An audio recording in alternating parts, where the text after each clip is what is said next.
चलिए आज से पढ़ते हैं जीव विज्ञान का फर्स्ट लेसन पोषण। ठीक है, ये चैप्टर बहुत ही इम्पॉर्टेंट है अन्य चैप्टर के मुकाबले, क्योंकि ये 4 भाग हैं। ये बहुत बड़ा चैप्टर है, अब बहुत बड़ा है तो समझ लीजिए अगर जीव विज्ञान है 20 नंबर का तो कम से कम नहीं तो 7-8 नंबर का तो इसी में से दे देगा, और बाकी इसके बाद 3 चैप्टर हैं, तीनों में से देगा वो ना। चलिए पढ़ते हैं पोषण। पोषण क्या है?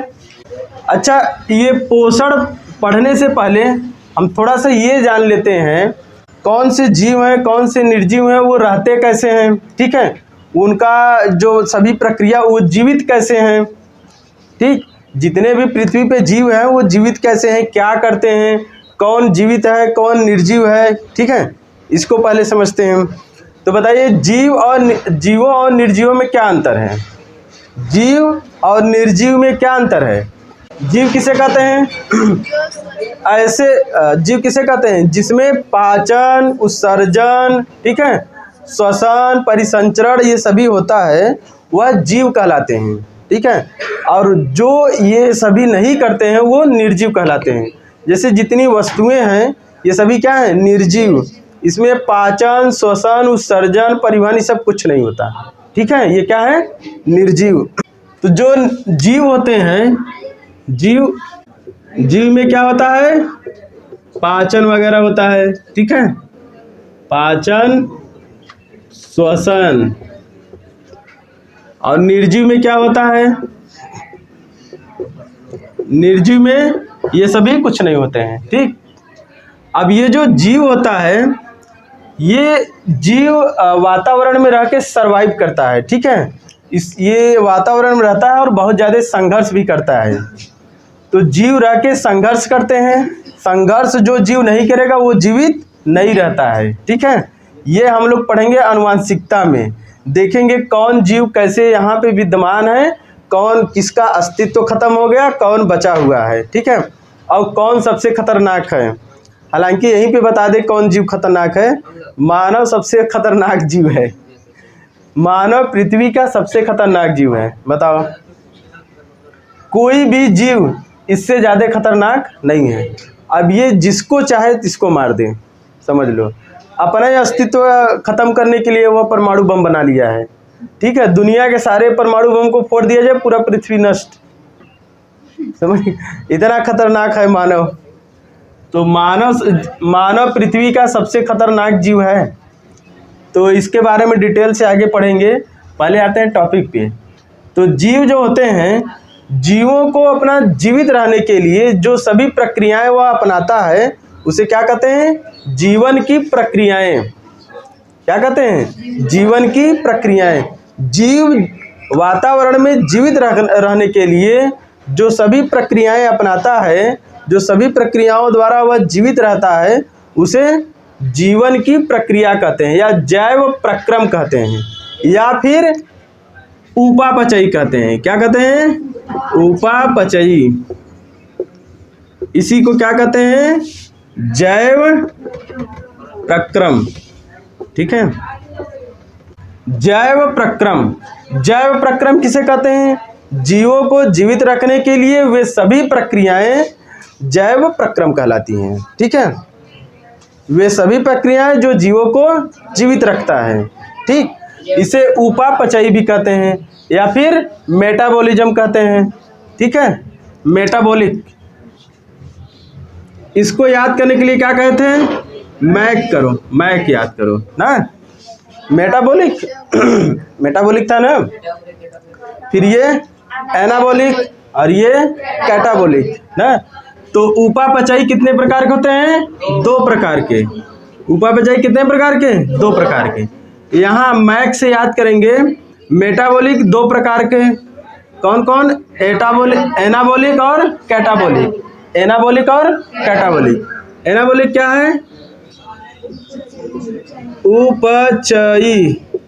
उपचयी और दूसरा अपचयी। ठीक है, उपचयी क्या है? उपचयी किसे कहते हैं? उपचयी में क्या होता है? उपचयी वह जीवन की प्रक्रिया है जिसमें जीव सरल पदार्थों को जटिल पदार्थों में बदल देता है। ठीक है, कन्वर्ट कर देता है, उसको ग्रहण करता है उसके रूप में, वह सरल पदार्थों से जटिल पदार्थों में वह बदल जाता है। जैसे प्रकाश संश्लेषण। अब बताइए प्रकाश संश्लेषण में क्या है, सरल पदार्थ क्या है इसमें सरल पदार्थ क्या है? कार्बन डाइऑक्साइड लिया और जल लिया, बताओ ये सब सरल पदार्थ हैं, ठीक है। कार्बन डाइऑक्साइड है, जल है, ये सब कुछ नहीं है, सब एक नॉर्मल सा एक सरल पदार्थ है, ठीक है, सरल यौगिक है। इससे बन जाता है क्या, C6H12O6 और ऑक्सीजन निकलता है, जल भी बनता है, ठीक है। तो ये क्या बना, ग्लूकोज। ये बहुत जटिल पदार्थ है, ठीक है, यही जटिल पदार्थ है। इसकी संरचना बनाना हो तो देखोगे बहुत जटिल बनेगा, बहुत खतरनाक। तो ये प्रकाश संश्लेषण क्या है, उपापचयी क्रिया। ये कौन करता है, केवल पौधे करते हैं, पौधे, हरे पौधे, ठीक। ये रहा उपचयी। अपचयी क्या है, हाँ, अपचयी में जो जीव होते हैं वो जटिल पदार्थों को सरल पदार्थों में तोड़ देते हैं, ठीक है। जैसे क्या, जैसे मानव द्वारा अगर देखा जाए तो ये पाचन करता है, श्वसन करता है ना। पाचन में अगर देखा जाए तो बहुत सारे स्टार्च रहते हैं, प्रोटीन रहते हैं, ये बहुत जटिल पदार्थ हैं, ठीक है। ये उपचयी जो अपचयी जो है, ये अपचयी जो है, ये इस प्रक्रिया में क्या होता है, कठिन पदार्थ जो होते हैं, जटिल पदार्थ, वो सरल पदार्थों में टूट जाते हैं। तो जटिल पदार्थ है कौन, ये है प्रोटीन ना, और क्या है, स्टार्च, मंड जिसे कहते हैं, ग्लूकोज, कार्बोहाइड्रेट ही ग्लूकोज है, कार्बोहाइड्रेट, ये सभी बहुत जटिल पदार्थ हैं।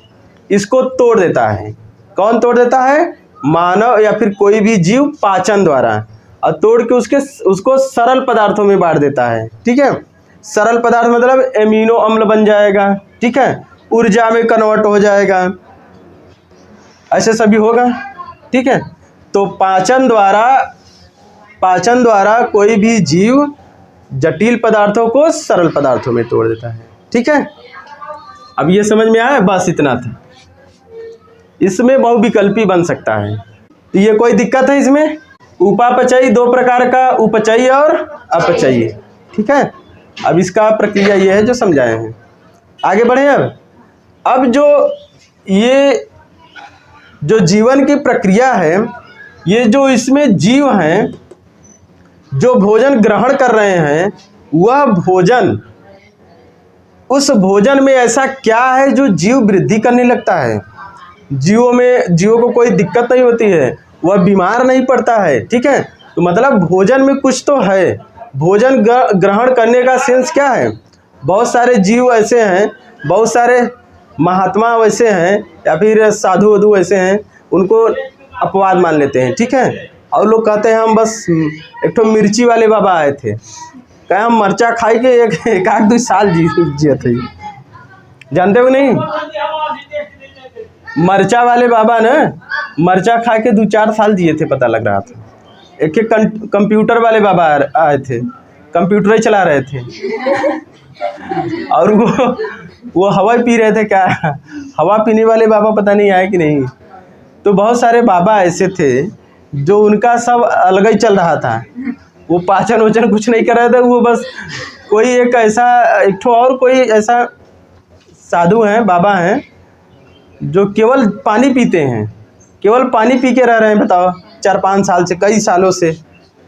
तो देखिए, अगर ये सब दिमाग में आए तो इसको अपवाद स्वरूप मानते हुए साइड में करते हैं, सभी जीवों का बात करते हैं। जो जीव क्या करते हैं, पाचन, श्वसन, उत्सर्जन अच्छे से, ठीक है। पाचन जो खाना खाता है उसको देखते हैं। तो जो जीव होते हैं वो भोजन ग्रहण करते हैं। अब भोजन में क्या होता है, भोजन में होता है पोषक तत्व। क्या होता है, पोषक तत्व। भोजन में क्या होगा, फूड। भोजन में क्या होता है, पोषक तत्व। अब पोषक तत्व किसे कहते हैं, पोषक तत्व क्या है, भोजन में उपस्थित वह पदार्थ, भोज्य पदार्थों में उपस्थित या खाद्य पदार्थ हो, जो खाते हैं या वही भोजन हो गया। तो खाद्य पदार्थों या भोजन में उपस्थित वह पदार्थ जो जीवों में वृद्धि करने के लिए उत्तरदायी होता है, ठीक है, जीवन की जैव प्रक्रिया में उत्तरदायी होता है, पोषक तत्व कहते हैं, ठीक है। पोषक तत्व या पोषक पदार्थ, यहाँ पदार्थ भी लिखा जा सकता है, पदार्थ में सब आ जाते हैं, ठीक है। पदार्थ में क्या होता है, सब आ जाते हैं, पदार्थ का दिए तो भोजन में उपस्थित वह खाद्य पदार्थ, ठीक है, भोजन में उपस्थित वह तत्व, वह पदार्थ जो जीवों को वृद्धि करने में अर्थात जैव प्रक्रम में आवश्यक होता है, उसे पोषक पदार्थ कहते हैं। आया समझ में कि नहीं, पोषक पदार्थ किसे कहते हैं। यह जो पोषक पदार्थ होता है इसमें बहुत सारे प्रोटीन वगैरह होते हैं। जैसे पोषक पदार्थ में क्या क्या हो सकता है जो शरीर के लिए लाभदायक होता है, क्या क्या होता है, कार्बोहाइड्रेट, प्रोटीन, विटामिन्स, जल, खनिज, फैट, रुक्षांश, ऐसे ही 7 टाइप के होते हैं, ठीक है। क्या क्या होते हैं, कार्बोहाइड्रेट, प्रोटीन, विटामिन्स, खनिज, फैट, ठीक है, फैट मतलब वसा, जल और रुक्षांश एक ठो कहते हैं, ठीक। ये सभी क्या होते हैं, ये पोषक तत्वों में होते हैं, मतलब भोज्य पदार्थों में उपस्थित होते हैं। ऐसा समझ में। तो भोज्य पदार्थ हम लोग पढ़ रहे हैं, इसमें बता दिए कि इसमें क्या क्या होता है। तुम खाना खाते हो, जैसे खाना खाए तो इतने सारे पदार्थ हैं, अब किसी में कम होते हैं, किसी में अधिक होते हैं। तो यह जो पोषक पदार्थ होता है इसमें कार्बोहाइड्रेट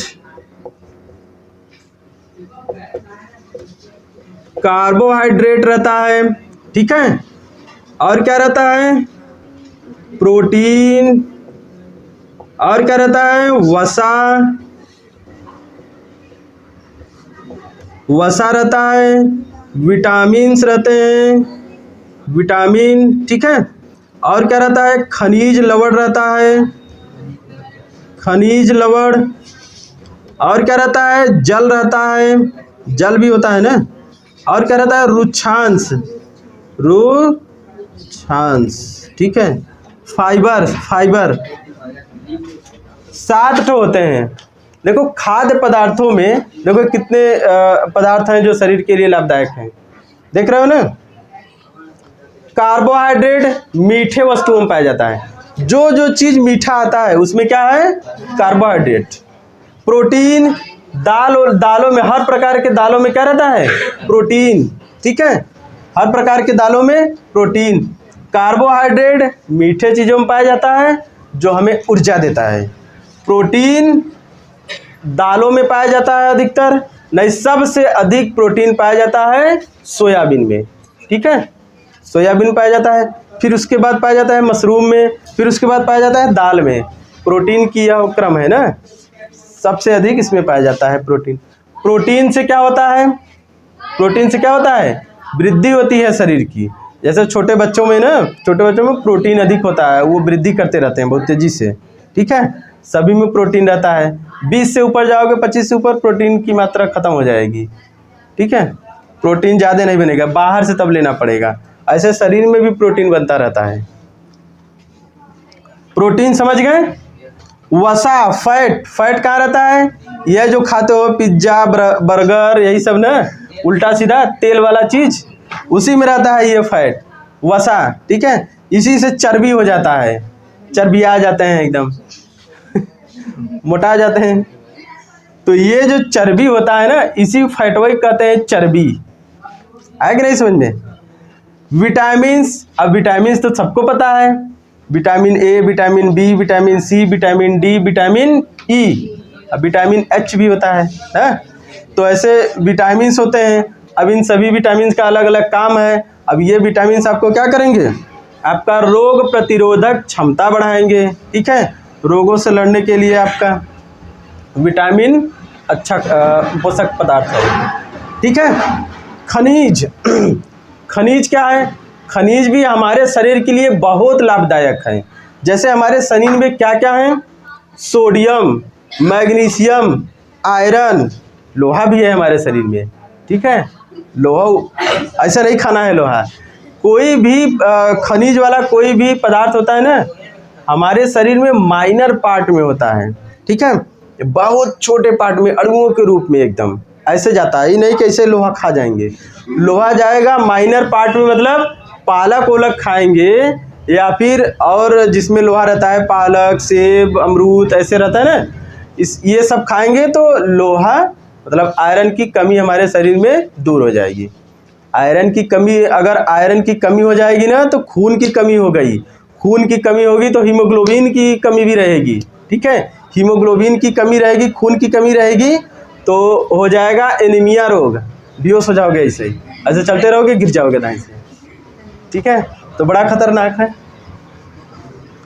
ये समझ में आया। जल, अब जल तो देखा ही रहो सब लोग, जल पिया जाता है, जल में ही खनिज पदार्थ रहता है, ठीक है।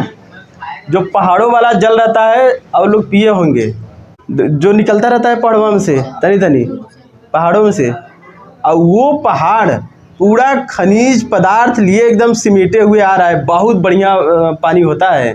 और अगर जो नहीं पिया है, पहली बार जो पिएगा ना, वो कहेगा ये कौन पानी है, हम नहीं पिएंगे, इतना खराब ऐसे आएगा ना, पूरा जंगल झाड़ी रहेगा, झाड़ी उड़ी वैसी में से आएगा ऐसे। लेकिन वही जड़ी बूटी है, उसी में से आते आते आते आते एकदम कई सालों से बह रहा है ना, अब उसमें थोड़ी गंदगी आ रहा है, कई सालों से बह रहा है। और कई जगह तो ऐसे चट्टान रहेगा, उसमें से चट्टानों से निकलता रहेगा पनिया, ठीक है।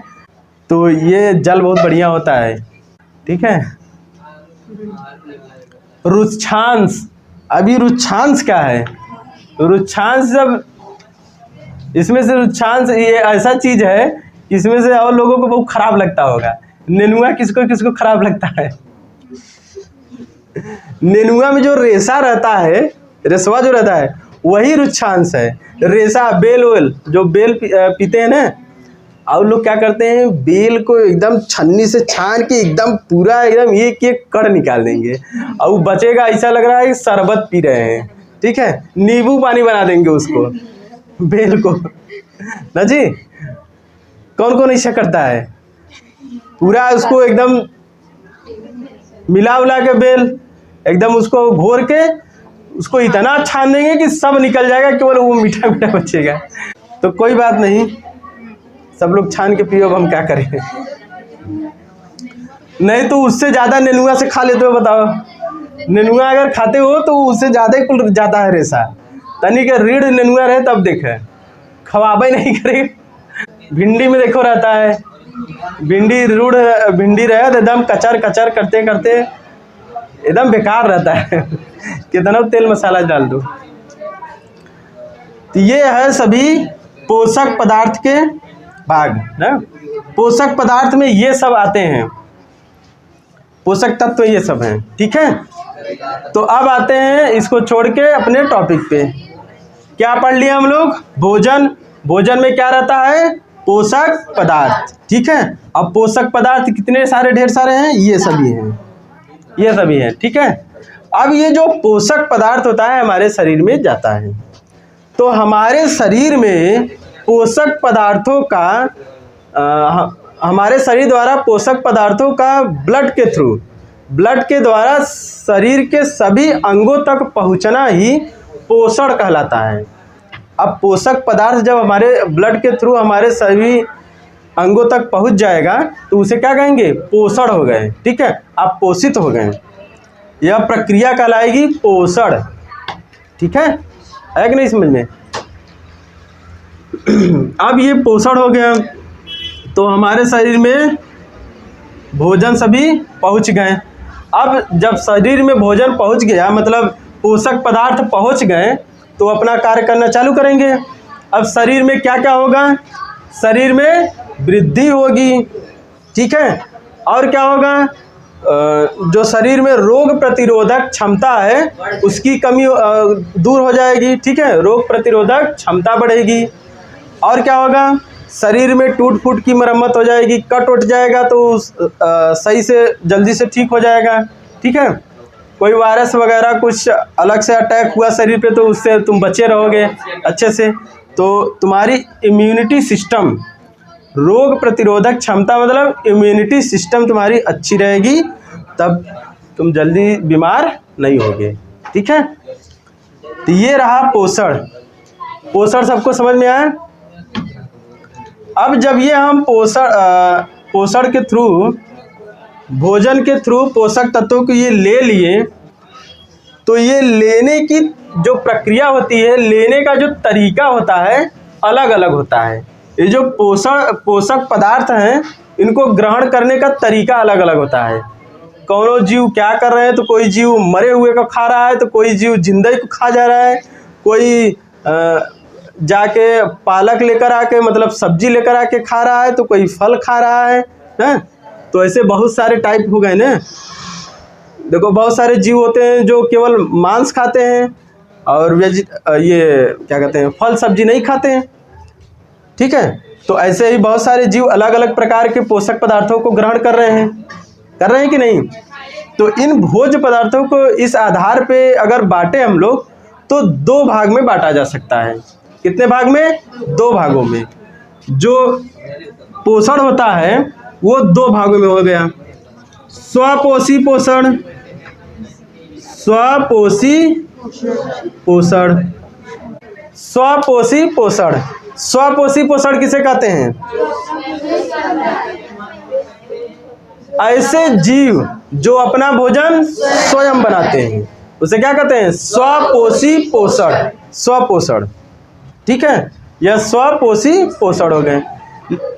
भोजन ग्रहण करने की यह प्रक्रिया जो होती है स्वपोषी पोषण कहते हैं। ठीक है, मतलब कहने का तात्पर्य यह है, स्वपोषी पोषण वे जीव होते हैं, वे जीव जो अपना भोजन स्वयं बनाते हैं, उसे स्वपोषी पोषण जीव कहते हैं।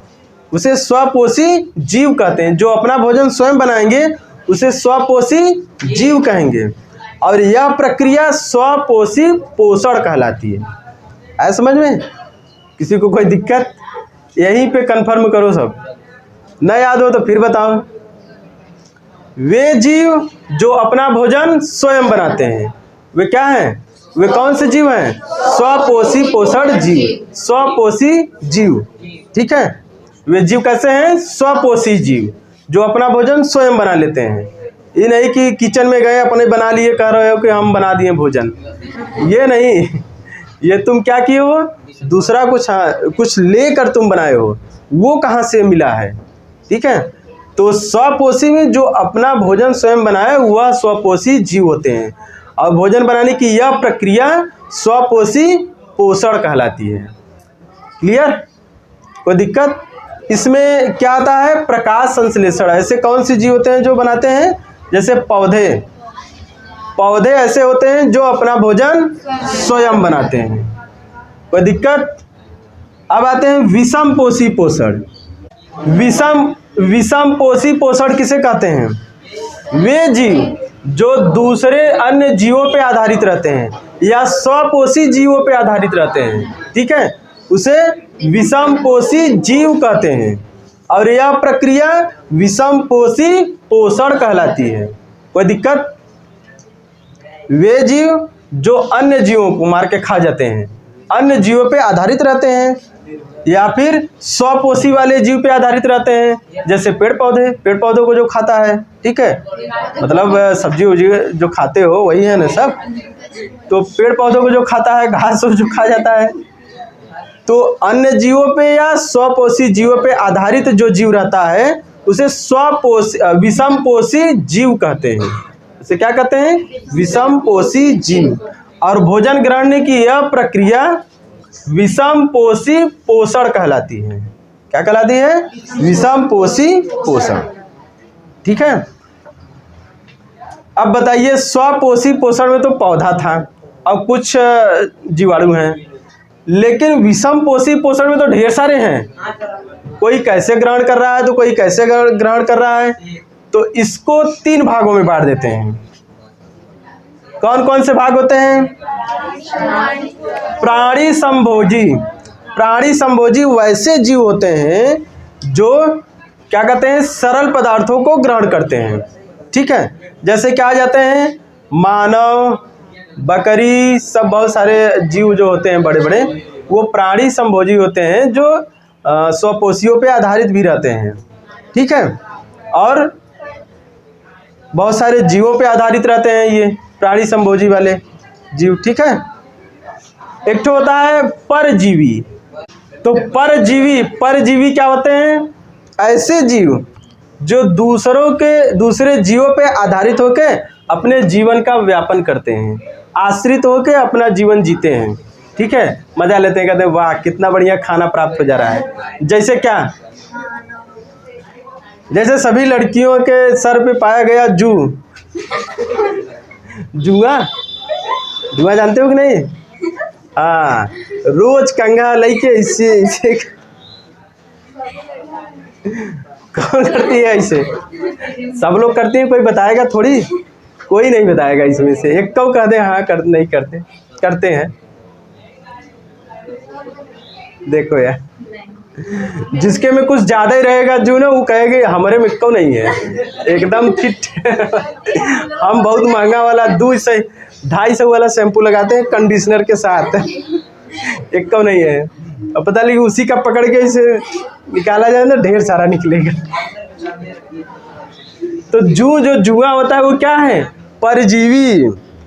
यही लड़कियां सब पाली रहती हैं जुआ, वो बेचारा मजा लेता है, खून चूसता रहता है उन लोग का, और वो चूस रहा है, वो खून की कमी हो रही है ऐसे, और ये दूसरे का खून चूसते हैं। महिलाएं क्या करती हैं, मम्मी क्या करती हैं, मम्मी का खून चूसता है जुआ, वो चूस लेता है, कमी हो जाता है, और मम्मी पापा का खून चूसती है इनडायरेक्टली। गलत कहीं का है, गलत कहीं तो बताओ। पूरा गलत। आगे बढ़ते हैं, देखो पर और कैसे जीव हैं। एक तो अमरबेल का पौधा होता है, कोई देखा है? अमरबेल का पौधा, पत्ती चौड़ी चौड़ी रहती है, जो नींबू पे देखोगे नींब पे से चढ़ जाएगा ऊपर तक। ठीक है, अमरबेल का पौधा रहता है, वो किसी के सहारे, किसी पेड़ के सहारे ऊपर चढ़ जाता है। अब बताओ, वो उसी पे आश्रित, वो ऐसे चढ़ जाएगा? ऐसे नहीं चढ़ पाएगा। तो वो उस पे चढ़ के अपना जीवन व्यापन कर रहा है, अपना उसका चल रहा है। ठीक है, दूसरे के सहारे। और यहीं पे कॉकरोच आ जाता है, कॉकरोचों कहीं पे रहता है कॉकरोच। और क्या रहता है बताओ कुछ सोच के, ऐसे कौन से जीव हैं जो दूसरे पर रह के अपना जीवन व्यापन करते हैं? जैसे खटमल। ठीक है, खटमल जानते हो ना, खटिया में रहते हैं, खटकिरुआ जिसे कहते हैं। तो वो जो खटमल होता है ना, वो बढ़िया आराम से जाएंगे, सोएंगे, और वो आराम से वो निकलेगा रात को, कहेगा बस खून चूसना चालू। ये सभी क्या है, परजीवी हैं। और कुछ क्या होते हैं, जोक वगैरह भी होता है, जो ऐसे पकड़ लेता है ना, पकड़ के वो खून चूसता है। तो ये सभी क्या होते हैं, परजीवी। ऐसे जीव जो दूसरे जीव पर आश्रित होकर अपने जीवन का व्यापन करते हैं, मतलब अपने जीवित रहते हैं, वो क्या होते हैं, परजीवी जीव। ठीक है, अब एक होता है मृतोपजीवी जीव ना। अब सभी जीव तो किसी के ऊपर रहेंगे नहीं, तो एक जीव होता है, कैसे होते हैं, मृतोपजीवी। ऐसे जीव होते हैं जो मरे हुए को खाते हैं, मरे हुए जीवों को खाते हैं। मरे हुए जीव मतलब जैसे कोई जीव है जो मरा हुआ है, सड़ गया, उसी को वो खा जाते हैं। ठीक है, अब इसमें जो घिन जिसको घिन आ रहा है, वो समझ लो कि ये जो जीव हैं, इन्हीं जीव के कारण तुम जीवित हो। समझ गए? ये इतना वातावरण में इतना खतरनाक काम करते हैं जो कोई जीव करते नहीं हैं। ठीक है, क्या करते हैं ये इन सभी मरे हुए जीवों अर्थात सड़े गले जीवों को खा करके वातावरण को शुद्ध कर देते हैं। और वातावरण शुद्ध ही सबसे अच्छा है, नहीं तो तुम ऐसे सांस लेते लेते टिकट कट जाएगा। ठीक है, तो वो क्या करते हैं, वातावरण को शुद्ध करने का काम करते हैं। ठीक है, ये कौन से जीव होते हैं, मृतोपजीवी जीव। इसमें क्या आते हैं, सबसे खतरनाक आता है गिद्ध। ठीक है, बताओ गिद्ध की प्रजाति खत्म होती जा रही है ना। गिद्ध जो होते हैं वो सड़े गले जीवों को खाते हैं। ठीक है, वातावरण एकदम शुद्ध करे रहते हैं। गिद्ध नहीं देखे हो? बताओ, गिद्ध ही नहीं देखे हैं तो यहाँ वातावरण कैसे शुद्ध होगा? गिद्ध का काम तब कौन करेगा? मानव? मच्छर करेगा? मच्छरनी? मच्छर नहीं, मच्छरनी करती। मच्छर बेचारे बहुत सीधे साधे होते हैं, वो फूलों का खून चूसते हैं। मच्छरनी कुल करती है, काटती है सब।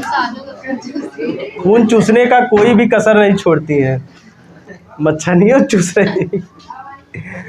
मेढक जैसा एक पानी बरस का दी मार टर कपारे पे एकदम कुल मादा मेढक रहती हैं, उल्टा टराती रहती है। सही जी। बताओ कोई दिक्कत? तो इतना सभी को कंफर्म हुआ कि नहीं? पोषण आ गया, इसमें से पूछ लें हम। तो अगले क्लास में हम लोग देखेंगे प्रकाश संश्लेषण क्या होते हैं और उसकी प्रकाश संश्लेषण की सभी प्रक्रियाएं। ठीक है, प्रकाश संश्लेषण की क्रिया विधि देखेंगे, ये वीडियो के अगले पार्ट में देखेंगे। ठीक है।